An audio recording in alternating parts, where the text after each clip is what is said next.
మీ partner గతంలో నుంచి బయటికి రాలేదు అని మీరు అనుకుంటున్నారా? అంటే ప్రతిసారి 5 ఏళ్ళు వెనక్కెళ్తుంది, 10 ఏళ్ళు వెనక్కెళ్తుంది, సంవత్సరం వెనక్కెళ్తది, ఎప్పుడో విషయాలు మాట్లాడుతది.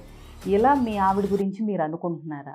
అంటే జనరల్‌గా మగవాళ్ళు ఏం చేస్తారంటే, దీని గురించి డిస్కషన్ అవసరమా అని అనుకుంటూ, సమస్యని వాయిదా వేసేసి, అవాయిడ్ చేసేసి, సూపర్ఫిషియల్‌గా అంతా బావుంది అన్నట్టు తయారు చేస్తారు సిట్యుయేషన్‌ని.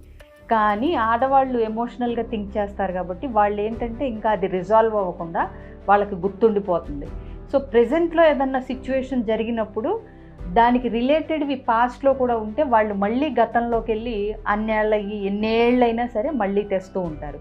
కాబట్టి నువ్వు గెలుస్తావా, నేను గెలుస్తావా అనే ఈగోస్‌తో మాట్లాడకుండా సమస్య ఏదైతే ఉందో దాన్ని పరిష్కారం వైపు మాట్లాడుకుని, చర్చించుకుని హీటెడ్ ఆర్గ్యుమెంట్ అవుతుంటే గనక కొద్దిగా పోస్ట్‌పోన్ చేసుకుని, మళ్ళా వచ్చైనా చర్చించి దాన్ని సాల్వ్ చేసి దానికో టిక్ పెట్టేశారనుకోండి, వాళ్ళు గతంలోకి వెళ్ళే అవకాశాలు చాలా తగ్గిపోతాయి. అందుకని ఇది గుర్తుపెట్టుకుంటే మగవాళ్ళు ఆడవాళ్ళని ప్రతిసారి వెనక్కెళ్ళి ఎప్పుడు పాతయి తవ్వుతావు అనే బాధ తప్పుతుంది మీకు.